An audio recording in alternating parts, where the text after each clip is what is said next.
conseillère politique. Et ça fait bien notre affaire. Yasmine Abdel-Fadel.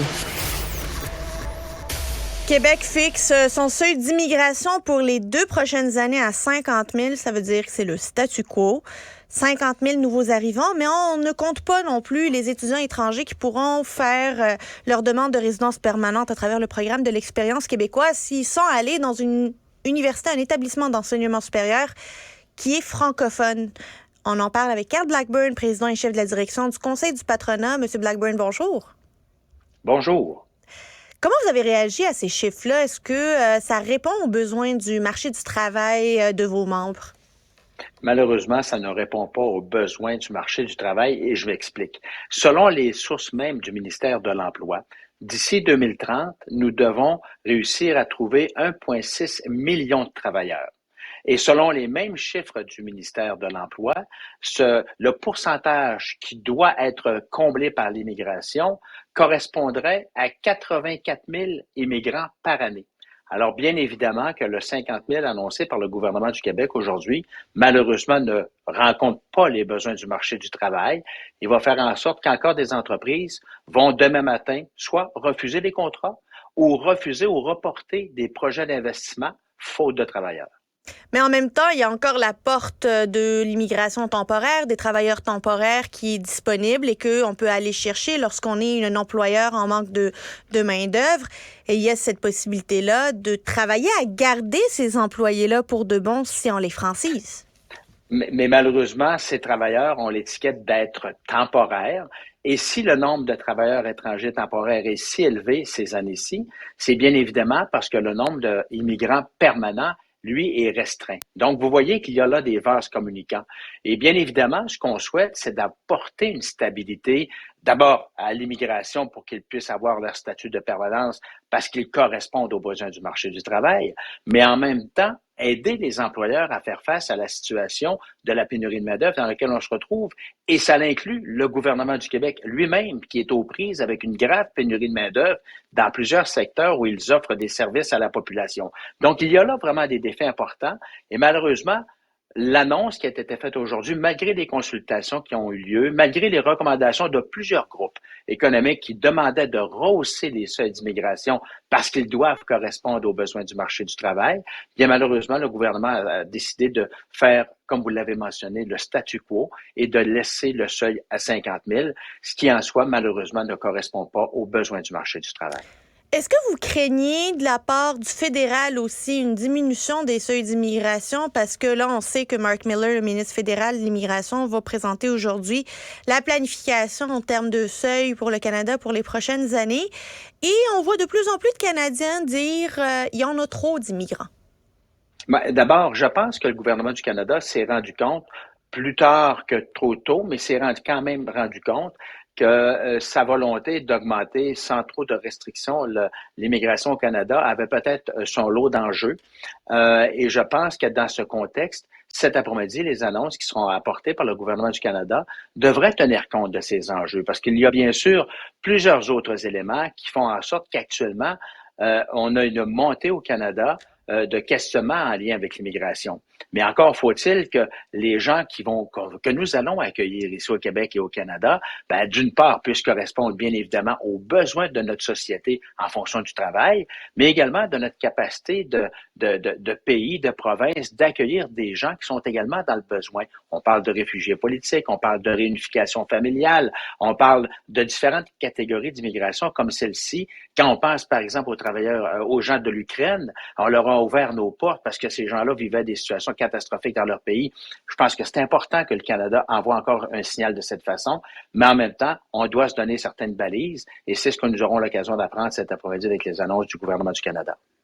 Monsieur Blackburn, j'aimerais vous entendre sur ce nouveau mécanisme pour la protection de la langue française où on va imposer des examens à tous ceux qui sont dans la catégorie des travailleurs qualifiés dans l'immigration permanente. Est-ce que c'est une bonne décision de manière à conjuguer immigration et protection de la langue française? Pour ceux qui associent le déclin du français à l'immigration, ils vont dire que oui. Mais le déclin du français n'est pas lié à l'immigration. Et ça, je pense que c'est important de le rappeler. Plus de 80% de l'immigration qui est arrivée ici au Québec depuis 2001 parlent le français.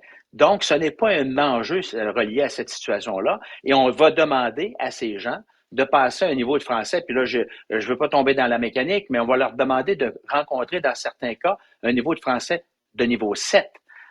Et j'ai passé le test de français. Je suis allé faire le chemin du combattant, de l'immigrant lorsqu'il doit passer ses tests. J'ai fait le test et j'ai invité, à la suite de ce test, l'ensemble des députés de l'Assemblée nationale d'aller passer le même test. Je les mets au défi d'aller passer ce test et moi, je suis convaincu que plusieurs d'entre eux ne réussiraient même pas à atteindre les objectifs qu'on demande à l'immigration. C'est des questions d'abord qui sont assez complexes. C'est fait dans un français de France. Alors imaginez, avec des expressions françaises européennes, dans un langage qui est français, donc qui est différent de celui du Québec, et ça se passe dans un court laps de temps. Imaginez la pression que les jeunes ou les gens qui vont passer ces tests-là ont sur leurs épaules. S'ils échouent le test, ils retournent chez eux. Alors moi, je l'ai fait dans un contexte sans aucune pression. Alors je l'ai fait dans un contexte totalement relax. Mais imaginez dans un contexte où la pression est complètement différente. Il faut le rappeler encore une fois, puis ça, je pense que c'est important de le mentionner.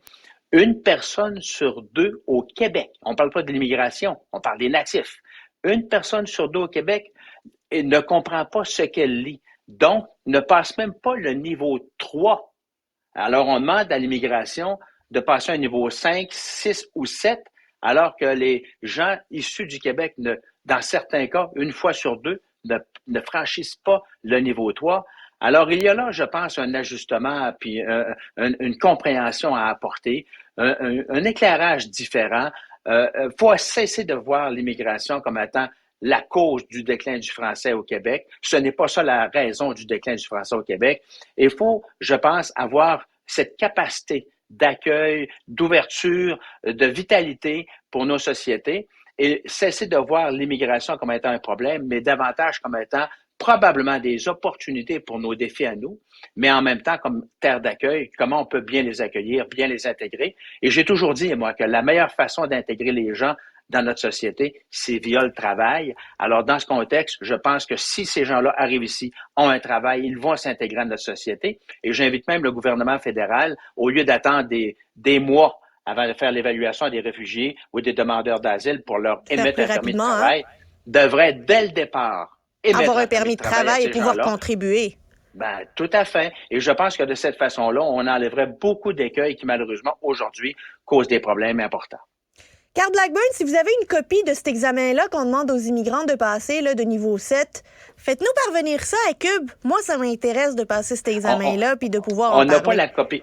On n'a pas la copie papier parce que c'est fait puis c'est corrigé par l'Institut de France. Alors, je vous le dis, c'est vraiment particulier, mais je vous invite, Yasmine, à aller faire le test. Je vous invite à demander à vos journalistes, à vos collègues de travail, à vos auditeurs d'aller passer ce test et je vous invite à réitérer le défi que j'ai lancé aux députés de l'Assemblée nationale d'aller passer le test. Et moi, je suis convaincu que certains d'entre eux ne réussiraient même pas à franchir le cap de ce qu'on demande à nos immigrants ici lorsqu'ils arrivent au Québec. Carl Blackburn, président et chef de direction du Conseil du patronat du Québec. Merci beaucoup. Merci à vous. Bonne fin de journée. Au revoir.